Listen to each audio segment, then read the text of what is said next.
L'ADN est le support de l'information génétique. Polymère nucléotidique double brin de forme native B antisens, il est fait de deux sillons d'un pas de 34 angstroms. D'une longueur théorique de 1,5 micron, il est physiquement impossible qu'il occupe le noyau d'une cellule de seulement 50 microns. Dès lors, il existe des états de condensation variables de l'ADN, formant l'épigénome et étant à l'origine de la régulation de la transcription, mais également de l'intégrité du matériel génétique. Dans cette vidéo, nous nous pencherons sur ces mécanismes de condensation. Tout d'abord, une première étape de condensation se réalise en présence de protéines très conservées dans l'évolution, les histones. Ils ont en effet la capacité de se fixer au brin bicaténaire de l'ADN, du fait d'une forte affinité chimique.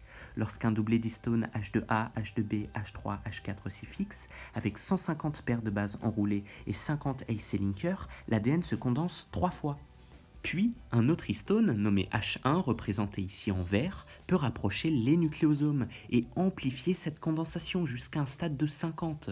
Toutefois, malgré des phosphorylations des queues N-terminales des histones H1, des méthylations des queues C-terminales des histones H2A, H2B, H3, H4, l'ADN ne peut s'intégrer dans le noyau cellulaire. Dès lors, analysons une expérience réalisée à l'Université de Genève, une coloration à la donomycine, qui met en évidence le squelette chromosomique, squelette riche en lamines sur lequel vient se fixer la chromatine.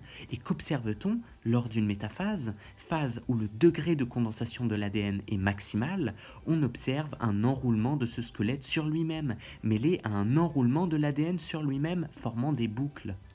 Ainsi, c'est grâce à ces histones formant le nucléosome, puis à un repliement tridimensionnel de l'ADN, suivant des règles d'encombrement stérique particulières, et d'un repliement du squelette de maintien de la chromatine, que l'on peut atteindre une compaction de 10 à 50 000 fois.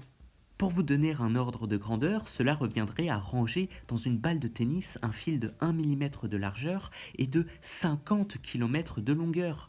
Notons que cet état de condensation maximale est largement visible au microscope optique.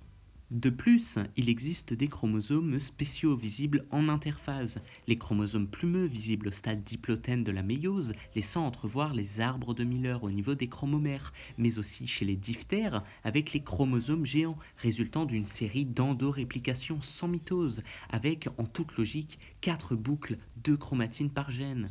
La nature cessera-t-elle un jour de nous étonner ?